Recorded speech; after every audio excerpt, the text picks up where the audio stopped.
বাংলাদেশ ধান গবেষণা ইনস্টিটিউটের তথ্য মতে দেশে মিনিকেট নামে ধানের কোনো জাত নেই। বিভিন্ন জাতের ধানের চাল মেশিনের ছাঁটাই ও পলিশের মাধ্যমে নাম দেওয়া হয়েছে মিনিকেট। বাজারে এ চালের চাহিদাও বেশি, তাই দামও চড়া।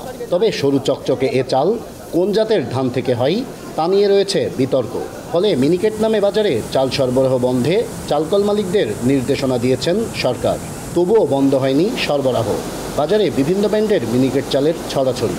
খুচরা বিক্রেতারা বলছেন মিল থেকে যে নামে চাল কিনছেন সেই নামেই বিক্রি করছেন তারা। মিনিকেট চাল যদিও সরকার নিষিদ্ধ ঘোষণা দিয়েছে, কিন্তু মিলার হাতে এখনও এই মুহূর্তে মিনিকেট চাউলের গায়ে লেখা এখনও বন্ধ করি নাই।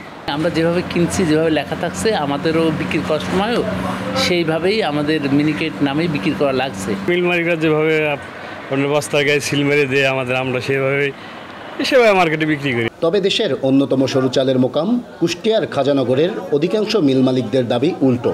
তারা বলছেন মিনিকেট নামে ধানের জাত রয়েছে। দীর্ঘদিন ধরে কৃষকরা মিনিকেট ধানের চাষ ও বিক্রি করছেন। কৃষকদের কাছ থেকে আমরা যে ধান কিনি সেই ধানেরই আমরা সেই চাউলের নাম দিই। আমরা কৃষক পর্যায়ে দেখেন আমার হাতে এখনও কতগুলো আজকে এতগুলো ধান কিনছি, সবগুলো হলো মিনিকেট নামে কৃষকরা আমাদের কাছে ধান বিক্রি করছে। কৃষকরা বলতেছে এটা মিনিকেট, আমরা সেই মিনিকেট হিসেবে কিনতেছি, প্লাস মিনিকেট হিসেবে আমরা বিক্রি করতেছি। কৃষকরা যদি বলে যে এটা আর এক নাম, আমরা আর এক নাম রাখবো, তাতে আমাদের কোনো আপত্তি নাই, লসও নাই। তবে জেলা প্রশাসক বলছেন সরকারি সিদ্ধান্ত অনুযায়ী মিনিকেট নামে বাজারে চাল সরবরাহ বন্ধে কাজ করছেন তারা। খাদ্য মন্ত্রণালয় থেকে সর্বশেষ একটি পরিপত্র জারি করা হয়েছে, যেখানে স্পষ্টত বলা হয়েছে যে মিনিকেট নামে কোনো চাউল বাজারজাত করা যাবে না।